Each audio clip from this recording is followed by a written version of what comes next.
Hi, welcome to this video. And in this video, I'm going to talk about why dwelling on your symptoms and constantly talking about it is not going to help you in your recovery from DPDR. And for those of you that are new to my channel, welcome. My name is Dan, and I am a neuro coach who specializes in helping people overcome DP and DR. You might actually think, well, surely talking about it is going to help me. Like people say, well, if you talk about something, it does sort of help you process it. And that is true in a way, but it really depends on what you're talking about. Now, there are a lot of Facebook groups and other forums where people are talking about their symptoms quite a lot. And it might go something like this. Someone will write a post and it'll say something like, hey, I'm really experiencing a disconnect with my surroundings whenever I walk outside. Does anybody else have this? And then there's lots and lots of comments where people say, yeah, I have this too, and it sucks, and I have this as well. But while I get that people are, like in that shared experience, if you realize that somebody else has it, then you don't feel alone. But are those comments actually helping anybody? Are they helping you recover from it, or are they giving you an understanding of why you actually have it? Some people actually do spend a lot of time in these groups and in these forums. And I understand that need for connection and trying to understand and see what other people are going through. But sort of the drawback from that, and what a lot of people might not realize, is that if you're always in there, then you're constantly getting barraged by all these symptoms after symptoms after symptoms, and people crying out for help and all this stuff. And it could really start to overload you, and it can make you sort of question and dwell on everything that you're experiencing as well. That is a really bad thing. And let's get into why it is a bad thing and what you should be doing instead. Let's begin by looking at what dwelling on it does. Dwelling on it puts you in victim mode. And in victim mode, you're much less likely to want to fix it. And in victim mode, we typically say things like, it's not fair, I'll never recover, I've had it too long, I deserve this. I do understand these are really common things to think. The only issue with that is that in victim mode, you play the blame game a lot, and you do like a lot of self-pity and, oh, my life sucks and I'll never get over this and everything's crap and why is this happening to me? And I mean, for a short amount of time, it's okay to do that. But if you are constantly dwelling about your symptoms and you're constantly thinking about them, then it's not actually going to help you get out of that. It's just going to perpetuate the victimhood of what you're going through right now. And I get it. Like, you do feel like a victim, but after you've overcome this, then you're the survivor. And the thing about being a victim is that it doesn't actually help you solve anything.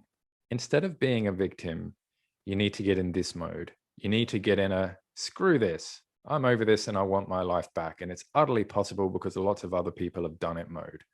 That can you see the difference there about how thinking that is so much better than thinking, I'll never recover, I've had it too long, it's not fair.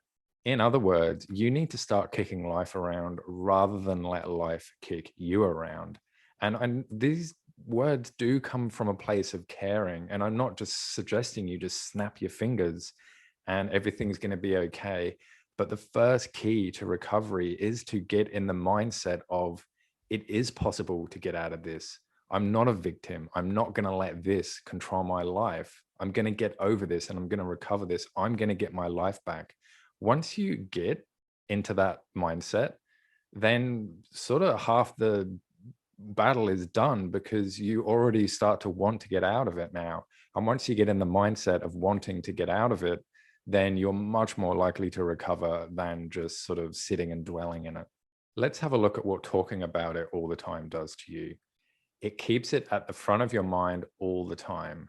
And this makes DPDR feed off itself.